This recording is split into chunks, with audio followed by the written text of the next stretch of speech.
Entre el 26 de enero y el 3 de febrero del año pasado, la zona marítima entre Santorini y Amorgos tembló más de 6.400 veces. O sea, 6.400 sismos en cuestión de días. ¡Wow! ¡Qué locura! Sí, sí, es un dato brutal. Y bueno, el detalle más impactante de este dato, que por cierto extraemos del documento que analizamos hoy en esta inmersión profunda, Las claves del futuro cercano 1, no es la violencia geológica en sí, es el silencio mediático. Claro, el hecho de que nadie dijo nada. Exacto, nadie se enteró. Esos sismos pasaron completamente desapercibidos para la gran mayoría del planeta. Y bueno, con esto abrimos nuestra exploración de hoy. Y fíjate que ese silencio es precisamente el gancho que utiliza la fuente para establecer la tesis central de todo nuestro análisis de hoy, porque el autor advierte que la humanidad está atravesando una ruptura sísmica, pero de proporciones históricas. Como una tormenta perfecta, digamos. Totalmente. Una tormenta perfecta donde convergen, por un lado, la disrupción tecnológica más acelerada de nuestra era y, por otro, un reordenamiento geopolítico absoluto. ¿Sí? Entonces, al igual que esos miles de temblores bajo el mar Egeo, estos cambios masivos están ocurriendo ahorita mismo reconfigurando la estructura del mundo. Pero la sociedad sigue con su rutina diaria, sin percibir la fractura bajo sus pies. A ver, vamos a desempacar esto, porque la imagen que nos plantea la fuente es potentísima. O sea, esos sismos invisibles funcionan como la analogía perfecta para entender la disrupción actual. Ajá, tal cual. Para quienes nos escuchan, es como cuando un teléfono descarga una actualización masiva de software en segundo plano. La persona que lo usa sigue tecleando, mandando mensajes, y la pantalla no muestra absolutamente nada raro. Sí, todo parece normal. Todo parece normal, exacto, pero para cuando la interfaz gráfica finalmente cambia frente a sus ojos, el sistema operativo ya ha sido reescrito por completo desde el código base. Y claro, eso pilla a muchísima gente totalmente desprevenida. Los agarra por sorpresa, sí. Exacto, intentando aplicar las reglas del software viejo en un entorno que ya obedece a leyes completamente nuevas. Y esa metáfora de la actualización en segundo plano ilustra con mucha precisión la advertencia del texto. Porque históricamente, frente a un cambio de paradigma de este calibre, solo un puñado muy reducido de actores toma decisiones estratégicas tempranas. Dando atención a los temblores. Exactamente. El resto, o sea, la inmensa mayoría de las personas y de las empresas, simplemente se dedica a surfear las olas del cambio. Reaccionan tarde a lo que ya es un hecho consumado. Sí, ya cuando el agua les llega al cuello. Así es. Por eso el documento subraya una urgencia muy crítica. La ceguera ante estos sismos invisibles es, en palabras de la fuente, cataclísmica. Ignorar la reescritura de este código base global, pues ya no es una opción viable para quien busque mantenerse a flote en los próximos años. Bueno, y para entender esa reescritura, el texto nos exige mirar primero las nuevas placas tectónicas de la geopolítica. Porque si seguimos la línea del documento, el terreno diplomático global no solo está temblando, o sea, se está fracturando para dar paso a algo más primitivo. Algo mucho más duro, sí. Sí, se habla explícitamente del desmantelamiento del sistema multilateral. Ese orden que conocíamos, lleno de tratados internacionales amables, cumbres climáticas, foros de cooperación y toda esa burocracia global, pues parece que está colapsando. Así es. El documento es muy claro en eso. En su lugar, el análisis argumenta que entramos en una era de transaccionalismo crudo. Y ahí quiero hacer una pausa. Transaccionalismo crudo. ¿Qué significa esto exactamente en la práctica? Porque, o sea, ¿acaso la diplomacia ahora se maneja puramente como si fuera, digamos, una agresiva fusión corporativa de Wall Street, sin ideologías de por medio? Exactamente eso. Es el fin del romanticismo diplomático. El multilateralismo se sostenía sobre la idea de valores universales, donde las naciones acordaban reglas conjuntas a largo plazo. Con una visión a futuro. Claro, pero el transaccionalismo crudo borra todo eso del mapa. Significa que las alianzas ahora son estrictamente temporales. Están basadas en un cálculo muy frío de costos, beneficios e intercambios inmediatos de poder. O sea, si te sirvo hoy, somos amigos. Exacto. No hay ideologías de por medio. Si un país tiene un recurso que otro necesita, hay un trato hoy. Pero mañana podrían ser enemigos sin ningún problema. Y la fuente vincula este fenómeno con un concepto fascinante y a la vez muy peligroso, que es la depresión democrática. A ver, detengámonos ahí un segundo. Depresión democrática. Suena que las instituciones están perdiendo su vitalidad, ¿no? Pero, ¿cómo se manifiesta esto funcionalmente, según el análisis de la fuente? Pues funcionalmente significa que los procesos democráticos tradicionales, esos que están basados en el consenso, en los largos debates parlamentarios, resultan ser demasiado lentos para el ritmo vertiginoso del mundo actual. Claro, la tecnología avanza y los políticos siguen debatiendo. Exactamente. Entonces, las sociedades pierden la fe en sus instituciones porque éstas no entregan resultados con la rapidez que exige la disrupción tecnológica y económica. Y ante esa lentitud, tanto los ciudadanos como los líderes globales empiezan a priorizar una eficacia brutal. Un pragmatismo total. Sí, un pragmatismo por encima de las formas diplomáticas.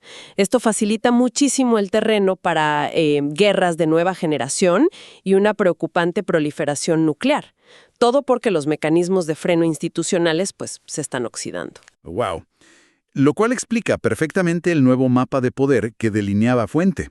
Porque ya no existe ese mundo multipolar con docenas de voces en una mesa redonda escuchándose todos. Ya no, para nada. El texto es muy específico al señalar que este transaccionalismo crudo ha decantado en la consolidación de 3 únicos polos de poder mundial. 3 gigantes que van a dictar el ritmo de este nuevo ciclo humano. Y son Estados Unidos, India y China. Y son ellos porque son los únicos 3 actores que realmente poseen la masa gravitacional necesaria. O sea, masa económica, demográfica y sobre todo tecnológica para mover las piezas en este tablero que está tan fragmentado. ¿Sí? El resto del mundo en gran medida va a tener que alinearse o, intentar negociar con las condiciones que impongan estos 3 gigantes. Y aquí hay un punto que requiere muchísima atención de nuestra audiencia. Porque cuando se discuten estos temas de poder global, la inercia mental, digamos, de la Guerra Fría, hace que cualquiera asuma que Rusia sigue sentada en la cabecera de esa mesa principal. Es lo que casi todo el mundo asume, sí. Sí, pero el autor hace una aclaración muy contundente que reubica a Rusia por completo, ¿verdad? Absolutamente. Y es crucial entender por qué lo dice la fuente. El documento establece sin titubeos que Rusia no es un centro de poder económico, ni tampoco es un centro de poder tecnológico. O sea, no están marcando la pauta en innovación. No, para nada. Si uno observa su estructura, Rusia no tiene el ecosistema de innovación de Silicon Valley, ni la capacidad de manufactura avanzada de Shenzhen, ni ese auge demográfico y de creación de software que vemos en Bangalore. Claro, no están en esa carrera. Exacto. Según el análisis, la única fuerza dramática que sostiene a Rusia en el escenario mundial es su inmensa capacidad destructiva mediante el arsenal nuclear. Es decir, es un poder de veto, no es un poder de creación. Rusia, según este documento, no está diseñando el nuevo paradigma operativo del mundo. No. Simplemente conserva el botón rojo con la capacidad de destruir el tablero si siente que queda arrinconada. Esa es la distinción fundamental que hace el texto. Mientras Estados Unidos, China e India compiten por construir la infraestructura del futuro, el papel de Rusia queda relegado a una pura disuasión armada. Es fuertísimo verlo así. Sí, y esta incapacidad de Rusia para competir en la construcción del nuevo orden nos revela exactamente de qué está hecho el verdadero poder contemporáneo. No se trata solo de territorio o de ejércitos tradicionales, sino de tecnología de punta. Lo que nos lleva justamente a la segunda gran placa tectónica de esta inmersión profunda. Porque si Estados Unidos, China e India son la nueva junta directiva global, la tecnología ya no es una industria paralela. ¿Ya no? Ya no es el sector que fabrica teléfonos inteligentes o diseña redes sociales. La fuente plantea que la tecnología es el arma central y el campo de batalla al mismo tiempo. Todo está indisolublemente conectado. Así es. El desarrollo de la inteligencia artificial y la computación cuántica no es algo que ocurre en un vacío académico o comercial. No es para vender más aparatos. Exacto. Las potencias entienden que la tecnología es el nuevo sistema nervioso de la geopolítica. La nación o el polo que domine la infraestructura de la inteligencia artificial va a controlar la logística global, y los sistemas financieros, las redes de energía y, obvio, la inteligencia militar. O sea, lo controla todo. Todo. No es una carrera para ver quién vende más suscripciones de un programa. Es una carrera darwiniana por la supervivencia y la prevalencia geopolítica en este nuevo ciclo. Y fíjate que el texto propone un ejercicio de retrospectiva que me parece vital para dimensionar lo agresivo que es todo esto. Nos invita a retroceder apenas 4 años, al 2021. No es nada, hace un par de días prácticamente. Exacto, no es nada. Si cualquier persona hace el esfuerzo de recordar dónde estaba la inteligencia artificial en ese momento, bueno, parecía una curiosidad de laboratorio. O un juguete para hacer imágenes graciosas. Sí, tal cual. Pero hoy, según la advertencia del texto, la inteligencia artificial está creciendo sin obstáculos, sin patrones predecibles, y esto es clave, sin actores exclusivos. Está evolucionando de manera transversal en todas las industrias al mismo tiempo. Y lo fascinante aquí es la trampa cognitiva que señala el autor, porque el documento subraya el gravísimo error que es dejar el análisis de esta explosión tecnológica solamente en manos de especuladores financieros. Ah, sí, los que solo ven si la acción sube o baja. Exacto. Reducir la inteligencia artificial a una simple burbuja bursátil o verla únicamente como un mecanismo para, no sé, automatizar correos y campañas de marketing, es no entender la magnitud estructural del cambio. Claro. No estamos hablando de un producto comercial, estamos hablando de los cimientos del nuevo poder mundial. Y aquí es donde se pone realmente interesante para el análisis. Porque si seguimos la lógica de la fuente, juzgar a la inteligencia artificial de hoy, solo por su impacto en la bolsa de valores, es equivalente a la forma en que la sociedad de hace más de un siglo percibió el descubrimiento de la electricidad. Es una analogía brillante. Sí, al principio la electricidad se presentaba como un truco de magia, divertido en los salones de la alta sociedad para hacer saltar chispas y asombrar a los invitados. Pero quienes se quedaron aplaudiendo el truco de magia no comprendieron que esa energía invisible estaba a punto de iluminar continentes enteros. De revolucionar la producción industrial, sí. Exacto. Cambiar la forma de hacer la guerra, reescribir la historia. O sea, ver la inteligencia artificial como un truco para hacer textos rápidos es perder de vista el bosque por mirar la chispa. Esa analogía captura perfectamente la miopía que el documento está criticando. Sin embargo, hay algo aún más profundo que la inteligencia artificial en esta carrera, y es lo que verdaderamente va a alterar el equilibrio de poder. Estamos hablando de la computación cuántica. Ok, palabras mayores. Sí, pero paradójicamente, frente a esta inmensa ola que se viene, el texto identifica una resistencia intelectual feroz, porque existen críticos, pensadores, científicos y filósofos que aseguran que todo este discurso sobre la inteligencia artificial y la cuántica es puro humo, una exageración producto de mentes febriles. Sí, pero la fuente no tiene ninguna piedad con esos críticos. O sea, el documento los clasifica, sin importar los pergaminos académicos que tengan colgados en la pared, como habitantes de un mundo que va muriendo. Es una sentencia fuertísima, lapidaria. Lapidaria tal cual. Básicamente la fuente argumenta que al negarse a asimilar que la computación cuántica va a reescribir las reglas de lo posible, estas voces críticas solo demuestran que sus marcos de referencia pertenecen a un paradigma que ya caducó. Y el texto no se basa en puras especulaciones para refutarlos. Fíjate que cita directamente al investigador y físico Ignacio Siak, y él afirma de manera muy categórica que la computación cuántica no es una curiosidad teórica, es una nueva forma de procesar información. Una nueva forma de entender la realidad casi. Exacto. Y para anclar esto a una temporalidad real que no suene a ciencia ficción, el análisis añade que, incluso bajo las estimaciones científicas más conservadoras, en unos 10 años ya habrá operadores cuánticos plenamente funcionales. ¡10 años! A la vuelta de la esquina. Sí, y cuando la inteligencia artificial alcance su madurez y se fusione con esa capacidad de procesamiento cuántico, la humanidad va a entrar en un territorio completamente inexplorado. Permítame ser de abogado del diablo un segundo, porque entiendo perfecto lo que plantea la fuente, pero ¿no tienen algo de razón los escépticos más conservadores al desconfiar? ¿En qué sentido? Pues la historia reciente está llena de promesas tecnológicas fallidas. Se prometió que la realidad virtual reemplazaría las oficinas, que los vehículos autónomos inundarían las calles hace una década, o que las criptomonedas iban a reemplazar a los bancos centrales. Claro, el famoso humo tecnológico. Exacto. Ante ese historial de exageraciones, ¿qué nos garantiza, según el texto, que la cuántica no es simplemente la enésima burbuja de entusiasmo desmedido que luego se estrella contra la realidad? Es un cuestionamiento muy necesario. Y el documento lo responde de frente. O sea, aclara que esta conversión tecnológica, cito, no es un juego ni de niños ni de dados.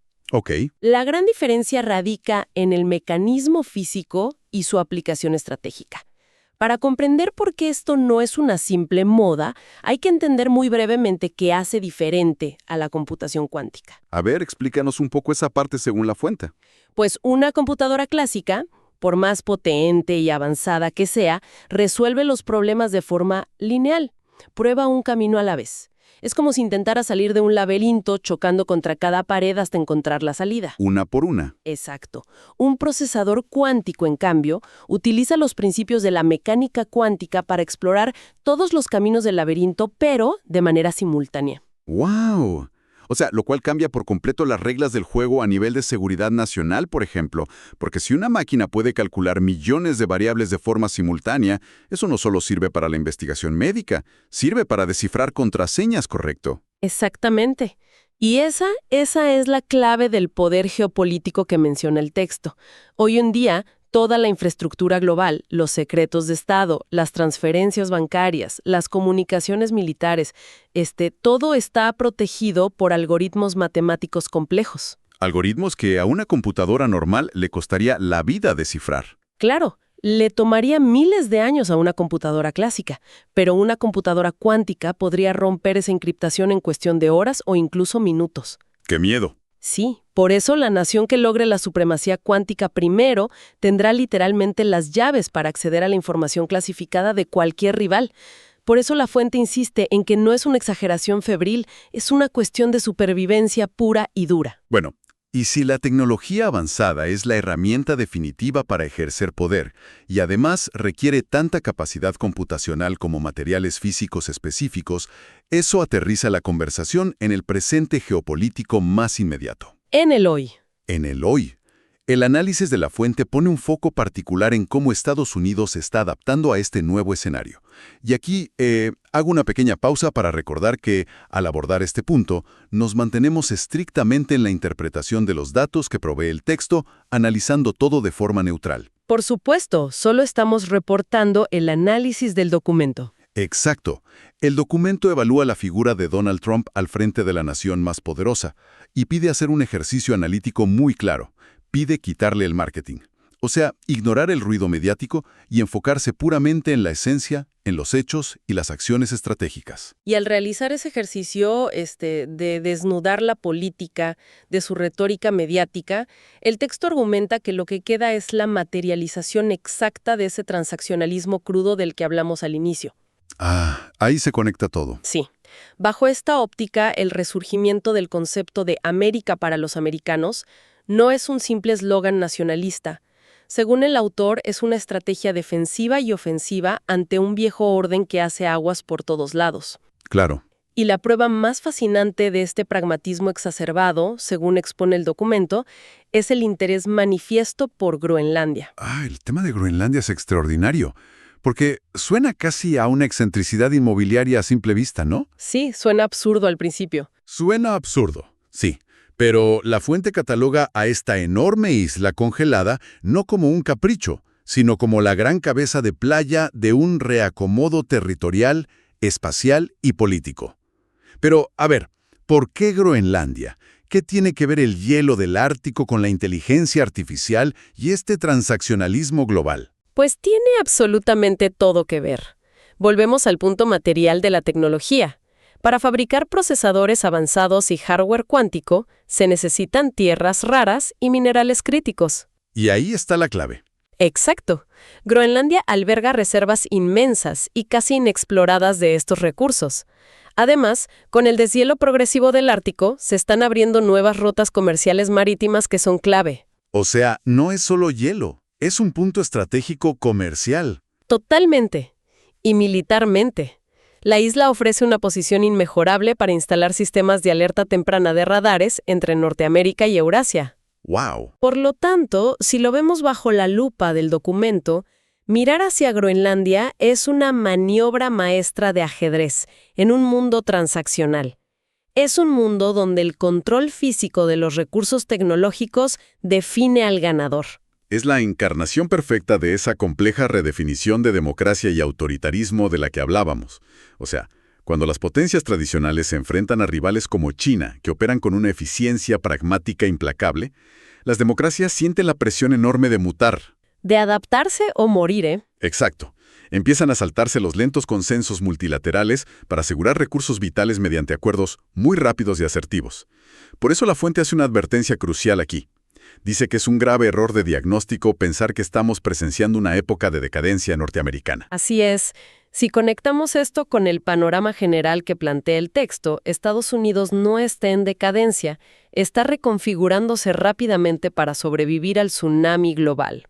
Sus instituciones y sus intereses se están adaptando a la velocidad requerida por este nuevo código base. Y debe hacerlo deprisa. Muy deprisa, porque ni India ni China están esperando a nadie. Los tres polos de poder están operando bajo el mismo nivel de pragmatismo total. Entonces, ¿qué significa todo esto?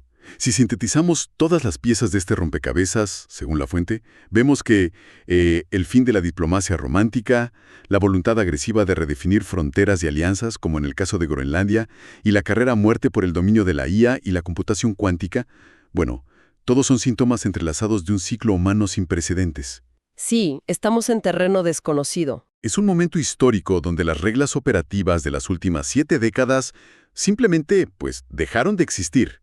Y para englobar el panorama general que hemos analizado, la fuente nos describe un mundo sumamente descarnado, un tablero mundial que ha sido despojado de organismos multilaterales eficaces y que ahora está gobernado por tres grandes potencias inmersas en un pragmatismo absoluto. Sin reglas suaves. Sin reglas suaves. Y el motor de ese nuevo orden es una aceleración tecnológica imparable. La IA y la cuántica, que en menos de una década va a alterar de raíz la capacidad de procesar la realidad, va a romper encriptaciones y dominar logísticas globales. En este ecosistema, la supervivencia pertenece solo a quienes controlan el conocimiento tecnológico y los recursos materiales para sostenerlo. Lo cual nos devuelve, de manera ineludible, al punto donde comenzamos esta inmersión. Al sismo invisible bajo el mar de Amorgos. Frente a un terremoto estructural de esta magnitud, que agrieta todo el orden geopolítico y reescribe la tecnología desde sus fundamentos, la ignorancia sistemática o la negación ya no pueden servir de refugio para nadie. Ya no hay dónde esconderse. No, el documento es directo. Se requiere visión estratégica para asimilar la época actual. Porque cuando evoluciona absolutamente todo, en todas partes y al mismo tiempo, pretender seguir operando con el software del pasado es una garantía de colapso. Totalmente. Quienes logren prestar atención a los sismos, entender la tecnología no como magia, sino como infraestructura vital, y entender el pragmatismo de las potencias, tendrán al menos la capacidad de mantenerse a flote e identificar las oportunidades en medio de tanta disrupción. Y fíjate que esto plantea una pregunta crítica importante para la reflexión personal. Es algo que se desprende de los escenarios de la fuente, pero que aún está por resolverse en la práctica. A ver, cuéntanos. Si aceptamos como un hecho inminente que entramos a este nuevo ciclo humano regido por la depresión democrática y el transaccionalismo absoluto, y si simultáneamente le entregamos el control de la información, de las finanzas y de la seguridad a los caminos algorítmicos inexplorados de la IA y la cuántica, Sí. ¿qué espacio real le quedará a la libertad individual? O sea, ¿cómo se sostendrán los derechos del ciudadano común en un futuro cercano cuando las decisiones globales sean dictadas exclusivamente por la ultraeficiencia tecnológica y el interés descarnado de tres grandes polos de poder? ¡Wow! Es una interrogante que, de verdad, no puede tomarse a la ligera por parte de nuestra audiencia. Porque si esa actualización profunda del código base global ya se está instalando de fondo y sabemos que no hay vuelta atrás, la verdadera y urgente pregunta es, ¿qué tipo de sociedad nos encontraremos cuando la barra de progreso finalmente llegue al 100% y la nueva realidad cargue frente a nuestros propios ojos?